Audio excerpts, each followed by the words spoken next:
And we're live today. What's up, everybody? It's Q and Chop, chopping it up. Q, how are you going, my man? I'm blessed, man. How about you? I'm doing good, man. But I have the honor of calling him a friend. You know, more than a friend, man. He's family to me. You know, knowing this couple of years, and especially through this pandemic, we became closer now than before. You know, today's guest is Phil Ford. Phil, how are we doing? I'm doing good, man. Thank you guys for having me. And thanks for coming. It's an honor. Well, you know, Chop asked me. I'm there.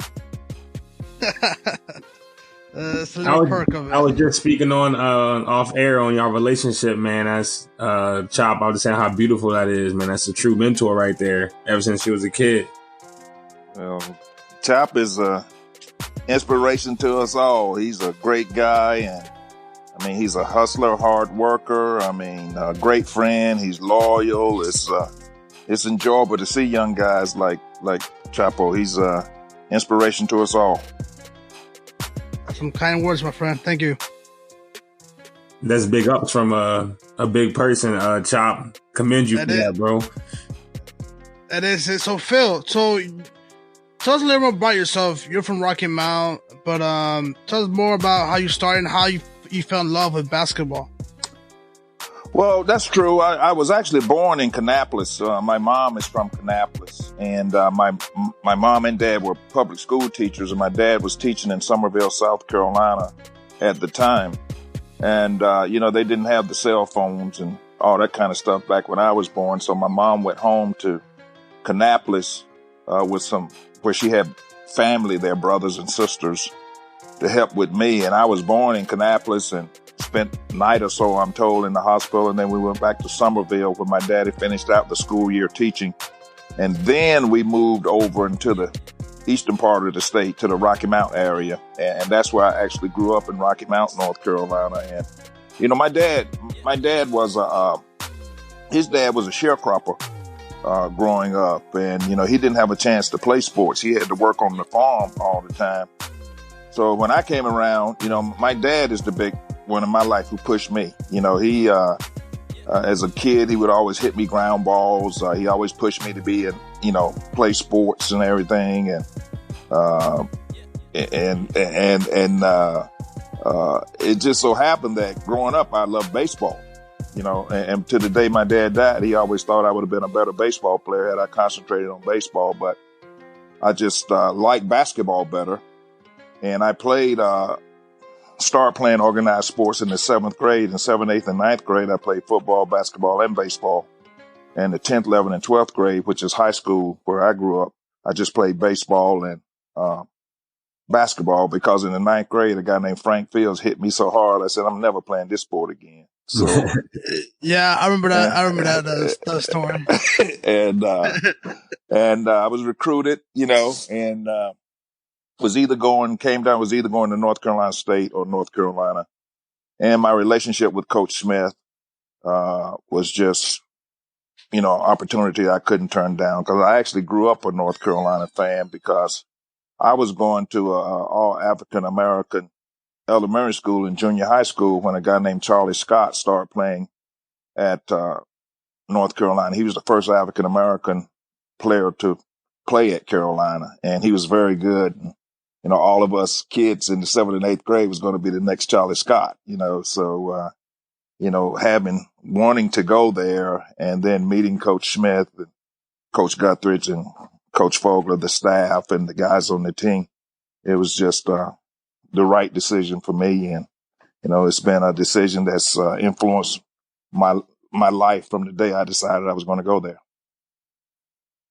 That's great to hear. And how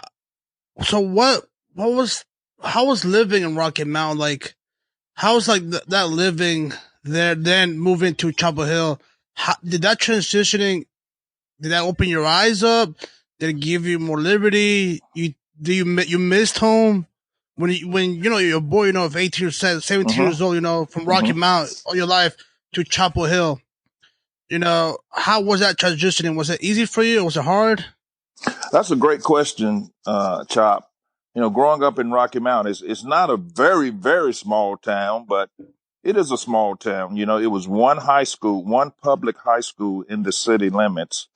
But there were county schools, on the outside of the city limits. And, it wasn't like a New York City, but, it was one of those cities that everybody knew everybody growing up. Even before integration, you know, black guys and white guys would play sports against each other, in the park, and you kind of knew what park in the basketball game, what park the better players were going to be at that particular day. Right. The big court. Yeah, yeah, right. Yeah. That's an inside joke, right, Chop? So, Yeah. but I wouldn't want to grow up in any other place besides Rocky Mountain. I really enjoyed it. And then having an opportunity to come to Chapel Hill, it's two different things. First off, the basketball was so much different. When you get to Chapel Hill, in Rocky Mount, I was one of the better players, but when you first get to Chapel Hill, everybody's good on the team. All of a sudden, I run into a guy who's a great friend now, Walter Davis, who was taller than I was, faster than I was, quicker than I was, could jump higher than I was. I didn't see people like that were bigger than me. But, luckily I chose the right school. And, with Coach Smith, everybody that played for Coach Smith got better as a player. We were much better when we left than when we came. And it just worked out great for me. And I'm just blessed that I chose to play at Carolina. So when you got to the school and you saw that everybody was bigger and everything, what was your mindset? Did you was it like, okay, now I'm about to go get these jokers? You can't beat me. I'm about to prove myself. Was you a little intimidated at first? I really didn't look at it like that, because there were a lot of coaches that were promising me in high school that I would start, play a lot. Coach Smith was the only coach that told me that if I came to North Carolina, he really didn't know where I would fit in, that I may have to play junior varsity. And that's when I think my mom really fell in love with Coach Smith. My mom was a French and English teacher and only saw me play from the 7th grade through 7 years in the NBA, maybe 3 or 4 times in person. She just wasn't a big fan. But when Dean Smith came to Rocky Mount to visit me, she usually didn't sit in on the in-home visits with coaches, but she sat in when Dean Smith came because it's a true story. She thought Dean Smith was the dean of a college in North Carolina. She didn't know he was the head basketball coach. So when he told me that I may have to play JV, and when he left, she talked to me and said, we can trust Dean Smith because the other coaches don't know how you will be as a college player. You've had some success as a high school player. And then she said, let's just say you go to North Carolina and have to play JVs. You should thank him because I know that you've always wanted to go to North Carolina. And if he's going to let you come and play JV and you aren't good enough to make the varsity, you should thank him. And let's say that you do make the varsity your sophomore year and get to play a little bit, and your junior year, you get to play a little more. Let's just say going into your senior year, you would have an opportunity to be a starter at the University of North Carolina. You can be assured that Coach Smith won't be out promising your starting position to another high school All-American. And, she kind of kissed me and skipped out of my room, one of them things that moms do. Kind of pissed me off a little bit, but she was right. But she was right.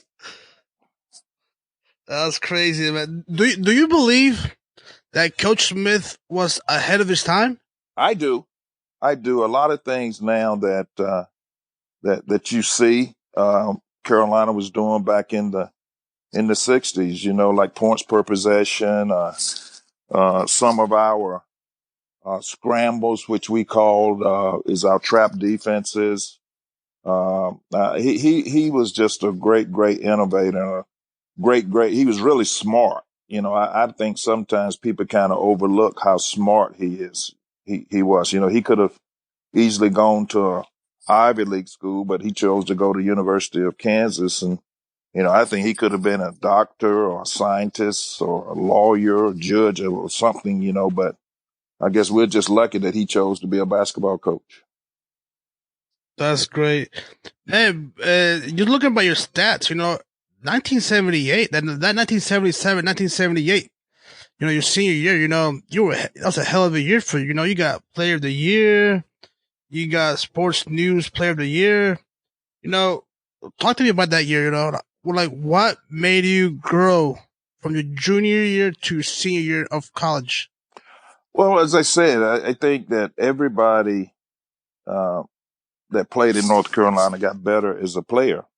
And to me, individual honors are great, but I kid all of the point guards in North Carolina all the time. I tell them, if you want to trade me your national championship, I'll trade you my retired jersey because, that's the most important thing, I think, on a team sport. And, it's kind of like you don't do it by yourself. Individual honors are great, but, you share those with all of your teammates. And I was very fortunate to have some great, great teammates, Chapo. You're too young to remember a lot of the guys I played with, but boy, they were great players and great guys.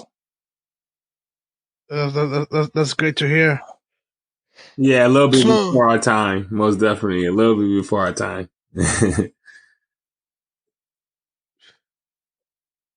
But yeah, I tell Q, Phil, you were the Michael Jordan of before Michael Jordan actually started there. Well, I wouldn't say that because there's only one MJ. When you're in the conversation to probably be the best ever in your sport, there are not many guys that are going to be your equal. But I was just one of the players that played at North Carolina that Coach Smith taught how to play. Because there is a correct way to play basketball, and I think that we did that at North Carolina, and it was just the right place for me. Academically, athletically, socially. I got my degree in business administration when I graduated in 1978, which my mom was more proud of that than me being National Player of the Year. And, my older brother actually graduated from medical school at North Carolina, and my younger sister went to Carolina and got her master's there. So we've got a lot of Carolina in my family. Yeah, that's a great thing that like the whole family, went the Carolina route. So I want to talk about from your rookie year in the NBA. How was that experience from, you're transitioning from the big court and, in Rocky Mount to Chapel Hill with Wall and all them out, big tall guys faster than you. Now you played against the best of the best of the country in the NBA. How was that transitioning for you? Well, luckily at North Carolina, we get a lot of press about four corners, but believe it or not, we were one of the first very up-tempo teams in the country. We played pressure defense, which you have to play man-to-man pressure defense in the NBA. We looked to fast break at every opportunity that we had to fast break, and we learned how to play with four other good players on the court. So those are things that I think helped us players from North Carolina transition into the NBA. And to say it wasn't hard would be an understatement a little bit, but I think by playing at North Carolina, it helped me to transition into a pro player more so than had I gone to another school. What was your first memorable experience when you for the NBA? There was just so many, man. You're talking about a kid from North Carolina who's never dunked a basketball. I'm not that athletic, can't jump that high. To have an opportunity from J.W. Parker Junior High School, Annie Holland Elementary School to playing in the NBA. There was just so many, but one I'll tell you about is, like I said, growing up 6th and 7th grade, Charlie Scott was, everybody's hero. All of us at J.W. Parker and Annie W. Holland Elementary wanted to be Charlie Scott. And I remember the first time we played the Denver Nuggets, he was playing for the Denver Nuggets. And, our coach wrote the assignments up on the board, and I was going to guard Charlie, and it didn't hit me. And then all of a sudden, when we're standing out there and the referee has the ball about to throw it up, and Charlie and I standing there, and I look over and see him, that was a strange feeling. That was one of the few times I say, wow, man, this is crazy. So, but it was just so many great things that I remember about, the NBA. How'd you play that game? Do you remember? I think I hit a shot to win the game. I can't remember. I know it was one game against Denver that I hit a shot to win the game, but it could have been that one. I can't remember. That's crazy, man. That that game if that's the right game, you hit the winning shot. Mm-hmm. So what was it traveling a lot different more too in the NBA than in college? Yeah, man. It was and it's a lot different now, because you could just imagine in the NBA you play 82 games and Right. 41 are home and 41 are away. So it's so much traveling. When I was in the NBA, everybody traveled commercially. When I was in the NBA as a player, if you traveled on the day you played, it was mandatory that you take the first flight out of that city that day, just in case for postponements and everything. But when I went back as a coach in 2004, 2005, every team had their own plane, so you could, and on every plane is like a 5-star restaurant, so, it was, the travel was a lot easier. And also you didn't have, when I played, and I'm not trying to say, things were so much harder when I played than it is now, because I think these guys are just so much more athletic, but, when I played, sometimes we'd have 3 games in a row, like you may play Portland Fridays, Seattle Saturday, and Los Angeles Sunday. But now I think they only have 2 games in a row. They don't have the threebies anymore. So the travel is a lot different now than it was when I was in the NBA as a player, and the travel was much different from college, from the NBA, because just the amount of games you play. Right. Who was your toughest opponent, in your NBA career?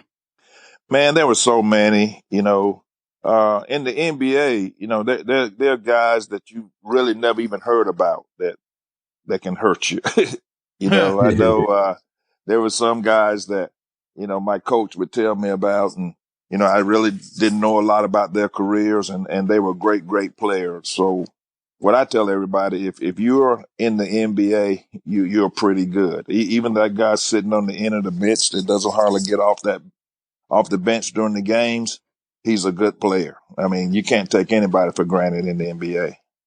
Right, because you had to work hard to get there. I mean, not anybody just walks in the NBA. Yeah, it's funny. You hear a lot of people complaining about players in the league and, what they can do and what they can't do, and when they don't do things well on the court. But, those guys are really gifted out there. They they may look like they aren't trying, but they're talented. They're trying as hard as they can. That's right. It's the best league in the world, So the best gotta play the best, and it doesn't matter if you're like the last guy, like you said, in the bench, that gets 0 minutes. You still better than the average Joe. It's like on a soccer team, Chop. Yeah. That guy on the soccer team that's on that team and doesn't play a lot. You put him in another league, or I bet he's pretty good too. Yeah, trust me, yes. I've seen that all the time, and especially the pros, yeah. Like the best only play, and then it doesn't matter. It's like for any sport, like you just wait for your turn, Mm-hmm. You wait for your turn to show up, and you maybe the next game you're the starter now, That's right. That's right. Yep, you got to take advantage of when your name is called. Right, that's true. So you play your, once your career ended, right? You retired, and went back to Carolina as an assistant coach. How was that feeling? From like your first time you came in as a player, now you come back as a assistant coach. How was that feeling for you? Oh man, that was a dream come true. But when I initially retired from the NBA, I was a banker for a couple of years. And the way that I joined the staff in North Carolina, Coach Williams was an assistant, and he accepted a position, the head coaching job at the University of Kansas. And when he accepted that job, I was offered the job to take his place. And that was a dream come true, man. I mean, to have an opportunity to work with Coach Smith and Coach Guthridge again, and, just to be on the Carolina staff and the interest of basketball at North Carolina and the recruiting and the learning from Coach Smith. I mean, it was a dream come true, man. It was a great opportunity for me. I bet it was a dream come true. You go to your school, the one that watch you grow, the one that put you in the NBA, and come back and do what you love, scout and all that. So how was different? What's the difference like from a NBA to a college basketball? Like, is it like difference? Is it like, I bet the scouting was as much.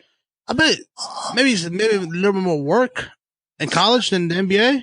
No, it's different work. But both of them are really tough jobs. For example, like, in college, you do your own scouting and recruiting. In the NBA, you have scouts that do that. But then again, when the scouts recommend players, you still have to look at some of the tapes and make decisions as a staff. And that's the same thing that you do in college, but the difference is, you draft in the NBA and you speak to young men about your institution in college. But, the days are longer, but there are more days in the NBA. For example, when I coached junior varsity, because Carolina is one of the very few D1 schools that still have a junior varsity team. And Coach Smith didn't do away with our junior varsity team because of kids that he thought came to Carolina and loved basketball and still wanted to play, and he wanted to give them an opportunity to continue playing after high school. So if I coached the JV team, we would usually practice after the varsity coach. So, we'd get in the office 7:30 in the morning. And let's say if we practice at 3:30, 4 o'clock, the varsity, and then after that, the JVs coach. So you can imagine how long the days were. But in the pros, if you don't, for example, you may go in 7:30, 8 o'clock in the morning, have practice at 11 or 12. And after practice, your day is usually over, unless you're doing some scouting or something like that for a team, not players, but, scouting a team, an upcoming game. So the days are longer, but you just have more days of it. But, both of them are busy. People think that coaches, only show up on Saturday, on Sunday, Saturdays, and Wednesdays. And Chapo, as you know, being a coach yourself, that's not true. That's true, man, because you got to be out there, studying the game and study. As a coach, you had to study the game itself, So once you digest all that, you got to give it back to the players now, All right. Right. It's a bit different work and all that. And, being an assistant to Larry Brown, how was that? Well, he's one of the best coaches I've ever been around. It's just like Coach Smith. I mean, Coach Brown is, if Coach Brown went to a team, I don't care how bad or how good the team was going to be better when he left. I mean, he's just a great, great coach, motivator, sees things. I'm telling you, sometimes that he'd say things and I have to turn around. I thought it was Coach Smith out there. So, it was a great honor to learn from him as well. That's great. That's great. Yeah, he's definitely a great coach, man. And that's awesome that you get that experience. What did you like more? What did you like, being a college coach or being an NBA coach? See, I coach middle school, trying to coach high school, and like you said, it's a lot of work. And I agree, and that's exactly why I didn't necessarily want to go in the college route. I kind of want to stay in the high school, maybe athletic director. So, how was the difference, and how'd you like it? Well, it's like I said, they're different. That's all. Both of them are hard work. It's hard to choose between the two. As I said, it's a different game. The different games of college and pros. So that's a different. But I can't really distinguish between the two. I enjoyed both of them. Of course, coaching at my alma mater was just something that'll never be, touched or by anything. Anybody that has a chance to go back and coach at where they grew up, basically, it's a great opportunity. But then again, man, having an opportunity to coach in the NBA against the best basketball players on the planet, and to see them night in and night out and the things that they can do with the gifts that they have that's pretty cool too. I forgot to mention too. You're a gold medalist champion too in basketball. Team competition in the 1976 Montreal. How was that experience as a Olympic? Athlete. How was that? Chop, that was very rewarding as well. One thing, we weren't picked to win. We were Coach Smith's, and it wasn't Coach Smith, it was selection committee. And there were 4 guys on the team from North Carolina, Walter Davis, Mitch Kupchak, and Tommy Legard, and myself. 2 guys from Indiana, Scott May and Quinn Buckner. Phil Hubbard from Michigan was on the team. Adrian Dantley from Notre Dame was on the team. Who am I missing? Ernie Grunfeld from Tennessee was on the team, and Kenny Carr from NC State was on the team. Bear Shepard from Maryland was on the team, and Tate Armstrong from Duke was on the team. So there were actually 7 ACC players on the team. And, a lot of people were saying we weren't strong enough in the middle. We were too young. And this was the Olympics after the 1972 Olympics, which we actually lost. It was the first basketball game that we ever lost in the Olympics. Very controversial. And to this day, I don't think the United States 1972 Olympic team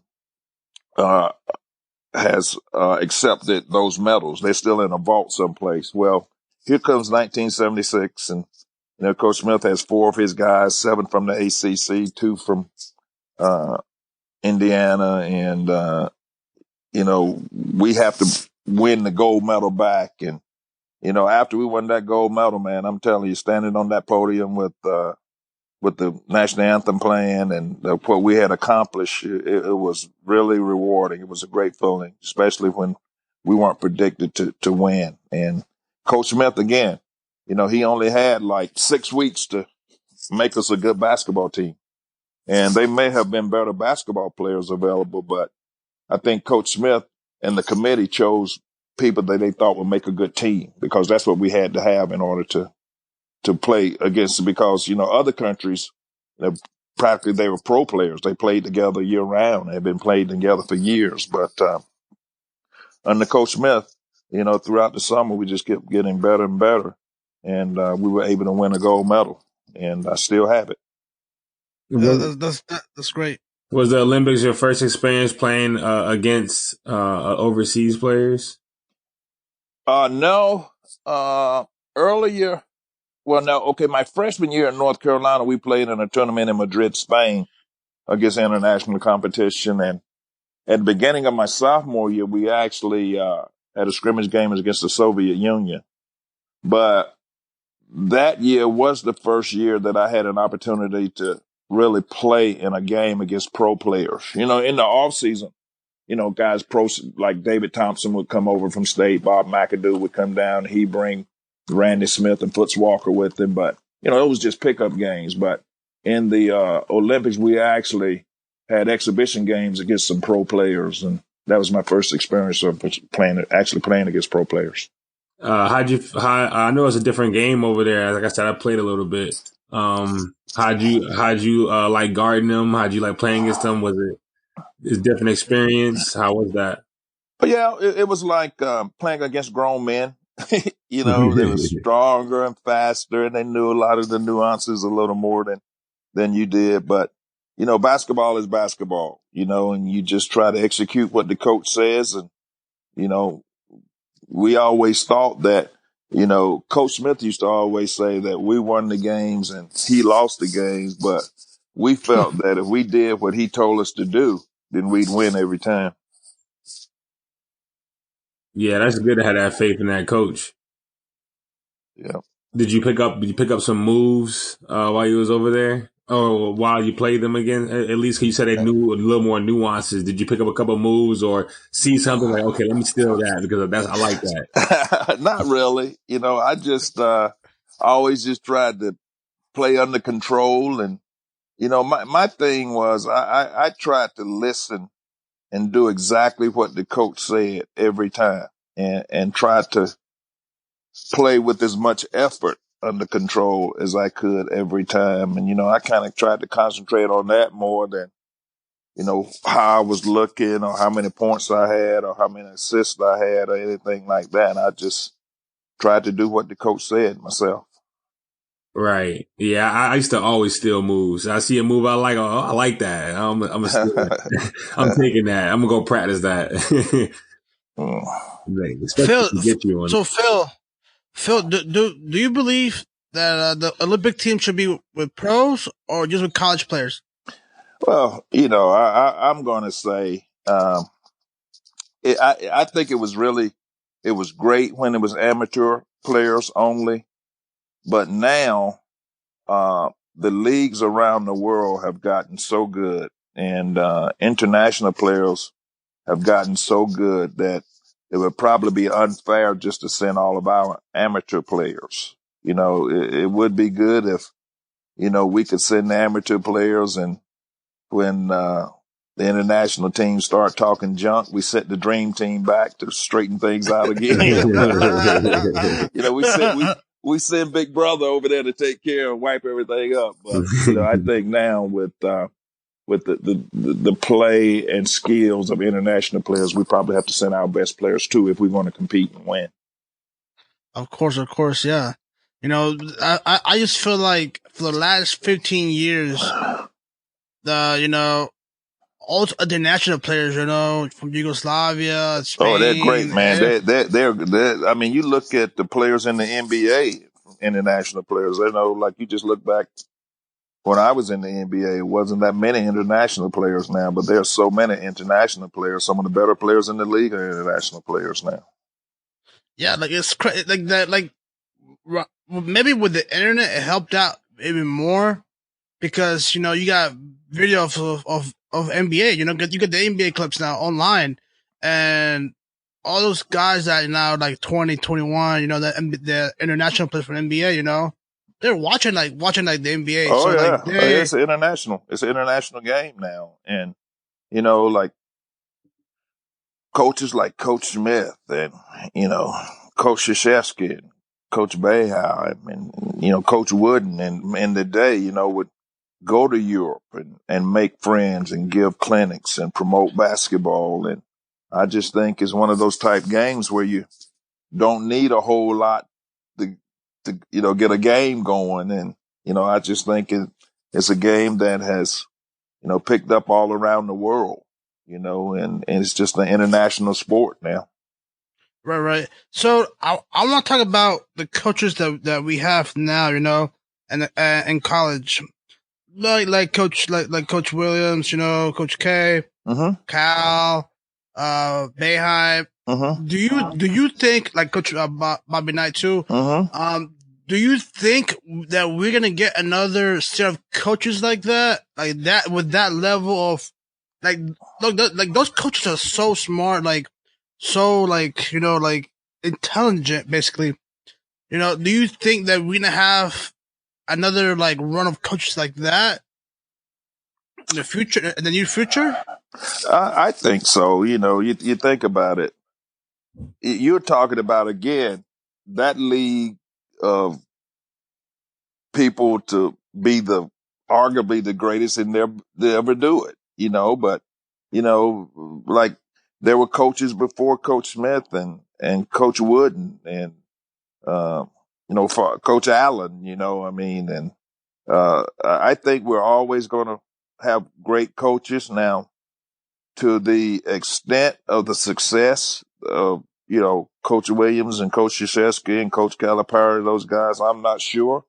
Because one thing, I'm not sure if coaches are going to coach that long anymore.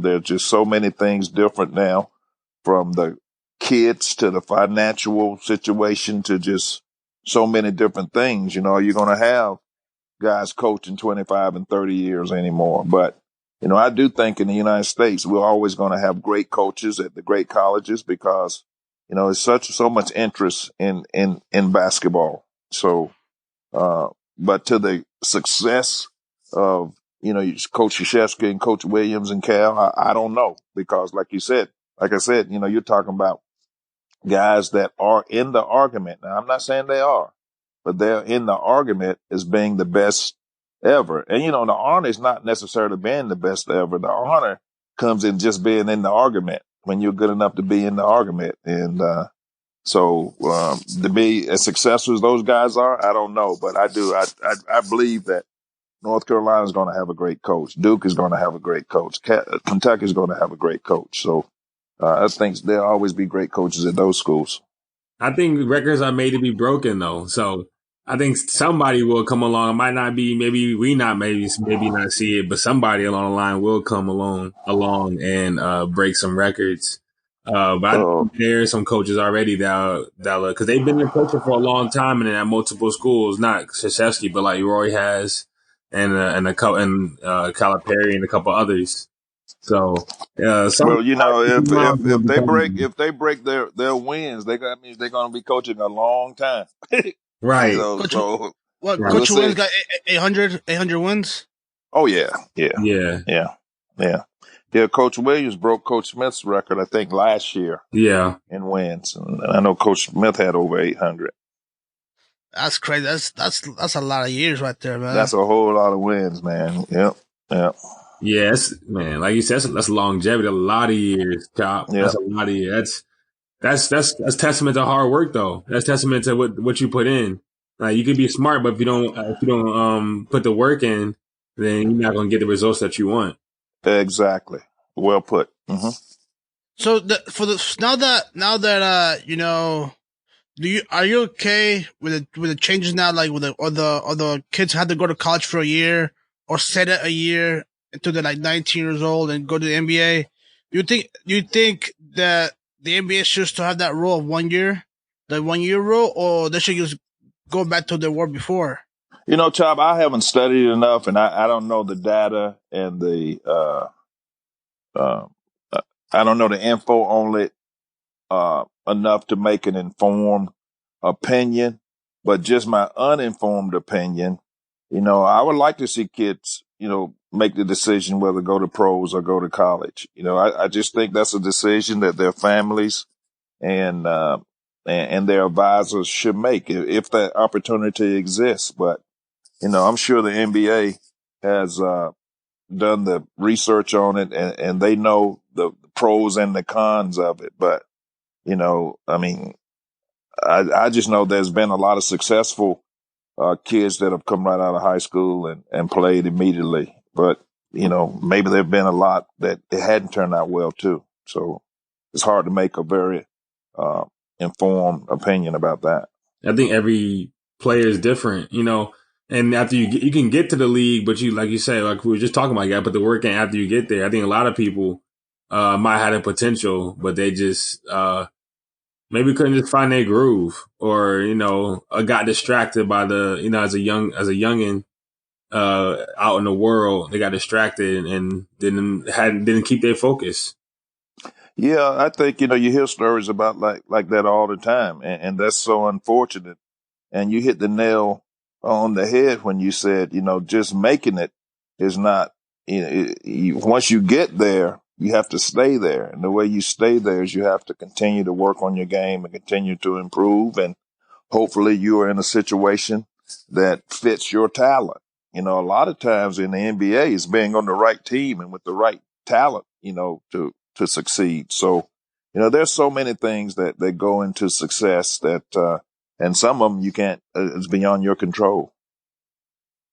Right. Sometimes you gotta be at the right. You gotta be at the right time, the right moment. Mm-hmm. Yeah. Exactly. Yeah, coaches sometimes can have impair you. Oh, And the way they play. Exactly. yeah, Good. Okay. Right. Exactly. and I know that for a fact, man. I felt that a couple of times. Coaches impaired, and you kind of got that fear of they might take you out of the game because you got one mess up because they do, and, stuff like that. And it's a struggle, man, trying to play under that. I know you got that same feeling, hunch out playing soccer. I'm sure, or actually, I don't know if you can take them out like that. Can you? Yeah.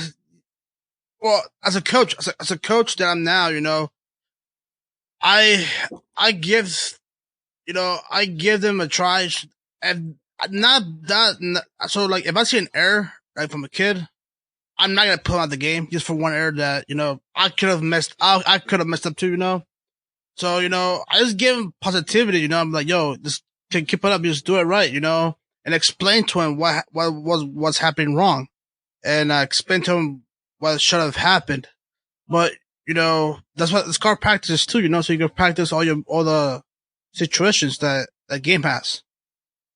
And Chop, you're coaching such an age that I really admire, man, because you are developing some skills of you're actually teaching them how to accept coaching, how to compete, how to be a good teammate, responsibility, and that starts at the age that you're competing, and you have to kind of, there's a thin line there between being supportive and coaching too. You have to coach them and let them realize, you just can't go out and keep making the same mistake over and over. But then again, you have right. you have to, pump them up, and be positive with them. So that's a pretty interesting age group that you are coaching. So we're all coaches. So what is your philosophy on when to take that kid out and when they messing up, whether it's your starter, whether it's your backup, because like we all agree that we treat them all the same. So what is your philosophy? Basketball, so turnovers and stuff. I'm not sure if you treat everybody the same because everybody's different. Some kids you can just look at and shake your head and they feel so guilty and feel so bad and they don't want to do it anymore. And some kids you have to, kind of read them the riot act. So, right. And I think that's up to a coach to understand, each individual's button. So, you're treating everybody the same, but in another way, you aren't treating everybody the same. You have a bottom line, and the bottom line is to make every player as good as they can possibly be and to win as many games as you can possibly be. And, to do that, there are more than one ways to skin a cat. I know some guys' practices are strict, on time, regiment, and then some guys' practices are laid back, and no strictness, no regimen involved. And I've known situations that both of them have been successful. So, there's more than one way to skin a cat. And as a coach, with that particular team that you have that year, you have to kind of feel and come up with the best way for you to skin that cat. That's right. And as for me, what I try to do is I try to read each player individually and try to figure them out. Figure what motivates them to do better. Exactly. What motivates them better, and how can I show that support them? Like Phil says, there's some guys that I just shake my head, and they're like, damn, I know, my bad, coach, or there's the players that I have to scream at, because that's just their native, right? Yeah. And you just gotta feel everybody. And like for me, and maybe for you, Phil, we change players every year. So as college, you change them you change them. You probably have a new starting five every year. Yeah. Me, it's like I get them at a level that they go beyond me now. So okay, so you're better from you got something better. You should play a league above, you know. And most try out and do play a league above us, you know. So for me, it's like I'm not trying to say like I'm like a Coach Cal, but you know, every year I have 5 new guys, 6 new guys, and on that's my team. tough. Yeah, and especially at that age that I'm coaching now, you know, 13, 14, 12. It's different because you know I have to reevaluate them every year, brand new kids. Yeah, and it's a challenging point as a human being. You know, as you get smarter for, you know, I get. But that's the enjoyment of coaching too. Is the challenge that you have with the new team every year, and you know, is even though in college, you know, you may not look at it as a as a new team every year, but it kind of is. You know, you don't have the same people, you know, on the team, and also, you know, the way I look at returning kids, you know, with the returning players, is their role going to be the same on the team this year as it was the previous year? See, you know, you look at people talk about people returning all the time, and I don't look at who's returning. I look at who's coming back that is going to be doing the same thing. You know, because, you know, you look at like last year, Brooks on our team at Carolina, you know, a couple of years ago, if Garrison even looked at the basket, you know, everybody was upset. And this past season, they were upset when he didn't look at the basket. So that's a totally different role, you know. So, you know, that's the challenge and that's what makes coaching fun to me, is to, you know, just try to reach every one of those kids and make them better and to win. Yeah, that's right. And you know, another example, like for the Carolina team, you know, when I was scouting Luke May, you know, I told you like that kid. Yeah, that was special. Your kid. Yeah, in college, he was a great college player. I know you and I would go to the games, and you would sit there. You love you some Luke May now. Yeah, he was a great college player. But you think about it, like when he started, you know, if he touched the ball or you know, or he would look at the basket, you know, we said no.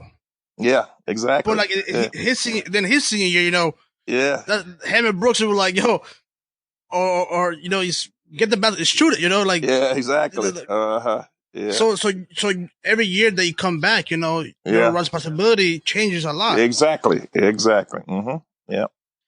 So Phil, do you like the new era of the NBA that it's so spread out now and all 3-point shooters, or do you like the everybody go to the box? You know? Yeah, it's like you like some of those classics that we used to watch up at the shop back in the day. Yeah. The Celtics, yes. You know, that was a great game, but I really like the athleticism that's involved in it now. The openness. I think kids are you get to show your skills more in this type of game. And, you know, I just can't imagine where our game is going to be in 25, 30 years. You know, you look at players like Steph Curry, how he has just moved the bar as a point guard, you know, with his range and his ball handling skills and his ability to score and his ability to shoot. You know, I mean, he was like, when he first started doing it, he's kind of one of a kind. But you think about it, you know, little kids are watching him. And 25 or 30 years, you know, every team may have a Step on the team. You know what I'm saying? So it's just going to be interesting where the game of basketball is in 25, 30 years. In this, I mean, I'm thinking we may have to do something with the court. We may have to make the court a little wider.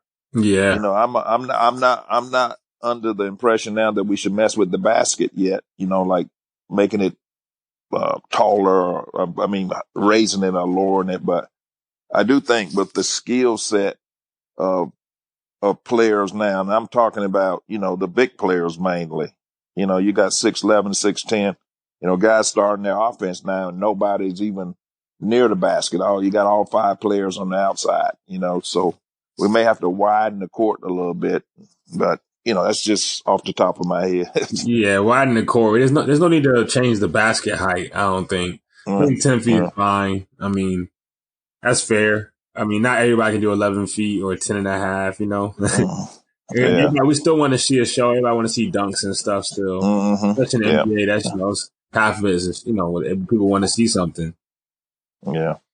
Like, imagine having like an AD or like Kevin Durant back in the 70s, or 80s. Like that type of tall guy that can shoot your eyes out, Yeah, and they probably would have been, forwards, and Right. maybe even centers on some teams. But you're talking about a couple of guards now, so yeah, it's exciting. I really enjoy watching the NBA. There are some talented kids out there, man. They can do some amazing things, and someone that has been out there and done what they are doing, they're just. You're looking at some guys at the top of their sport doing some amazing things. It's fun to watch. Yeah, that's why, I love college basketball and, and it's a great thing to watch too. But when you see the individual talent in the NBA and the hard work Yeah, put in to it's get night to and that day. point, Yeah, yeah, it's night that's and the day. beauty of it right there. Mm-hmm. So do you believe that LeBron still got a couple more years left on his I do. tank? I do. It's amazing to me. 17 years, and the way he's treated his body is just amazing. I think the guy could play at least 7 or 8 more years myself. The He's way an he's amazing playing. athlete. Mm-hmm. And he's still depending on speed and quickness and agility and athleticism. He hasn't even taken his game down to the low block yet. He's still on the perimeter. Yeah, that's true, man. Phil, like imagine like 10 years from now, 15 years from now, short term, all those players now, man, they're gonna be the medicine is different, the food is different, Yeah. the treatment they get, the doctors that are involved now in the game. Yeah, man, they do. Those guys take care of their bodies. It's amazing to see, man. Those guys play a long time. Yeah, LeBron probably set that trend. A lot of people are going to really focus on their bodies because everybody wants to play forever. Yeah, exactly. Everybody wants to play forever, so. Trust me, I know. Trust me. If I could still play, forever, trust me, I will play too. Give me a couple million, I'll get my body right. I'll go out there and play. I see you, Chapo. I see you every day. You can't play anymore, bro. Oh my gosh! So you me and you were listening to the World Series. Trying to change the more sports now. How do you see the Dodgers this year? Like, how do you sound like those guys could use bat? Man, too, they could hit, couldn't they? Yeah, they were fun to watch, man. They deserved to win, because Tampa Bay was playing great, I thought. But happy for the Dodgers, happy for Magic. He's part owner of that team. He's a good friend, and LA celebrating the Lakers and the Dodgers, man. That's our friend Paul Finney. Chop is going to be hard to handle, isn't he? Oh man! We got one whole year now of everything LA.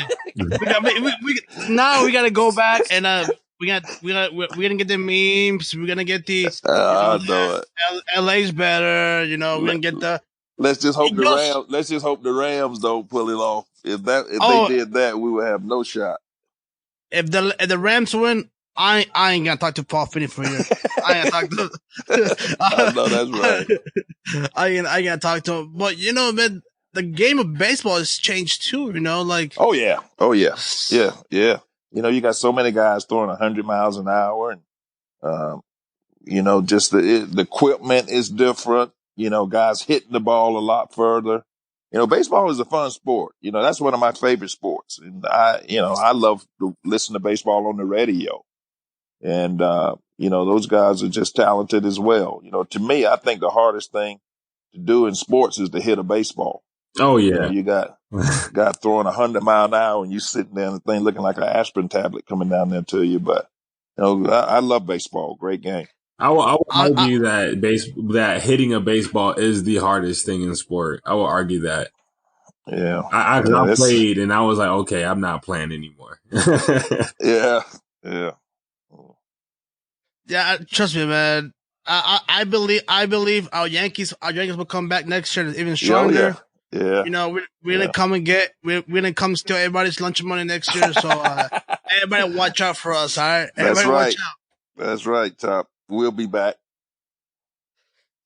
Phil, thank you very much for taking your time to speak to us, you know, speak to our audience, you know. It was a great time to have you here. Well, thanks for inviting me, man. Q, nice meeting you, and I'll probably see you later, right, Chop? Yes, sir. It was a pleasure Okay. and honor, most definitely. All right. Q, any last remarks before we head out? Yeah, man. I think a lot of people can take after Phil, man, and he went back and coached and back at the alma mater, not just in the coaching realm, but in any realm, give back to where you came from, because I mean that's what molded you, that's what helped you get to where you got to go. So I'm gonna give back to my college. Everybody should do the same thing, or wherever it is that helped you propel you to where you want to be. Well, I bleed blue. I think everybody knows me. I'm Carolina through and through. And through. Yeah. Yes, sir. So just if anyone wants a tip, about sports and that, just give it your all. Trust your gut, and just keep working hard. That's what you got to do. Answer the bell every day. That's right. Phil, thanks again for taking this call, and I will be seeing you later today. Okay, man. All right, y'all be careful. All right, stay blessed. All right. Bye now. Bye. All right, Q. Have a good one, Q. All right, Chop. And once again, guys, go vote and go to our website, qandchoppodcast.com, and go to our social media. And thank you again for having us. Holla.